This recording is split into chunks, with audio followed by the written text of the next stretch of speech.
Welcome to another episode of the Proper Form Friday series. Today, we'll be walking through the ab wheel rollout. Let's begin. The ab wheel rollout is a dynamic and anti-extension core exercise. Dynamic meaning movement, anti-extension meaning attempting to prevent your core from giving in and having your trunk bending backwards, or in other words, extending. This exercise is primarily focusing on the rectus abdominis. Secondary muscles used are the transverse abdominis, the hip flexors, the lats, the pecs, and the delts within the shoulder. The movement can be broken down into three parts: shoulder extension, which is bringing the shoulder up overhead, spinal anti-extension and also some degree of flexion, which would be tucking your ribs towards your pelvis, and finally hip flexion, which is bringing the knee up in front of the body. How to perform the movement. Find something semi-comfortable to kneel on. This can be the pad or the folded yoga mat. Have your knees roughly hip width and cross your ankles behind your body. Grab the roller and place it in front of you. Round your upper and to a lesser extent your lower back so your core is sufficiently engaged. Have the slightest bend in your elbows, although they can also be straight, and tuck your elbows in front of your body very slightly.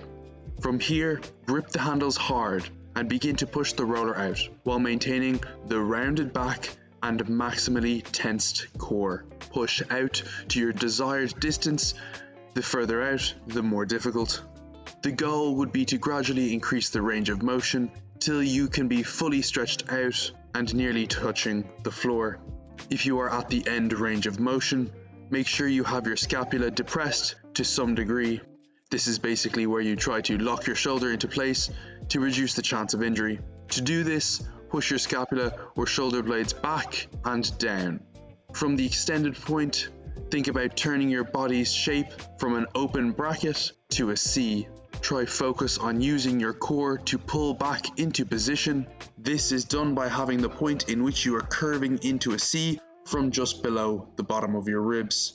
This is opposed to either your arms coming down or your hip flexors bringing your knees to your chest. Once you have pulled yourself back into the starting position, complete this for reps. Micro variations. The first micro variation, although it may not be as optimal, is the barbell ab wheel rollout. If this is all you have available and you want to perform the rollout, try use smaller plates so your hands can be closer to the ground during the movement. This will make the movement slightly more difficult than using bumper plates. The second is the range of motion. For beginners, having a shorter range of motion is acceptable for when learning how to perform it, but until the range of motion is at least moderate, the core hypertrophy gains will be limited. For individuals with a more developed core, I would suggest avoiding the top of the movement as it removes the tension off of the core, and instead only perform the more difficult portion of the exercise. Third, I'm currently enjoying a variation where I place some sort of weight on my ankles. This provides more support and the weight counterbalances the force when pulling back. However, this makes the exercise noticeably easier, so definitely increase the intensity accordingly if you choose to weight your ankles. The strengths of this exercise. This is an excellent exercise to have the majority of the resistance in the stretched position, opposed to something like leg raises, which has the majority of the resistance in the flexed position. This is also a decent exercise to gauge core strength. If you can perform this exercise for, say, 16 reps in a row, you probably have quite a developed core. The weaknesses of this exercise. The ab wheel rollout is reasonably advanced, so other core exercises will probably need to be progressed with beforehand until one has enough strength for maybe 4 to 5 clean reps, at which point they can implement this ab wheel rollout where necessary. As far as progression goes, the majority of the progression will be the time under tension and increasing reps. It is uncommon for people to weight this exercise, but a weighted vest might be an option. However, I would warn that a weighted vest may be a big jump from body weight alone. Common errors. The common errors would be having the lats and shoulders being pulled in too early, where you are still in the movement but your arms are now directly underneath your head.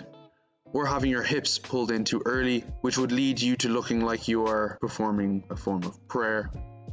Injury risk. The two injury risks would be the shoulders and the lower back. Always keep the shoulders locked into place and never let the lower back cave in. If you feel like your lower back is caving, try to reduce the reps for now and build up again slowly. Progressions and regressions. A progression would be either time under tension, where you are repeating the hardest part of the movement, or transitioning to the dragon flag. A regression would be the advanced plank. That's everything for this proper form video.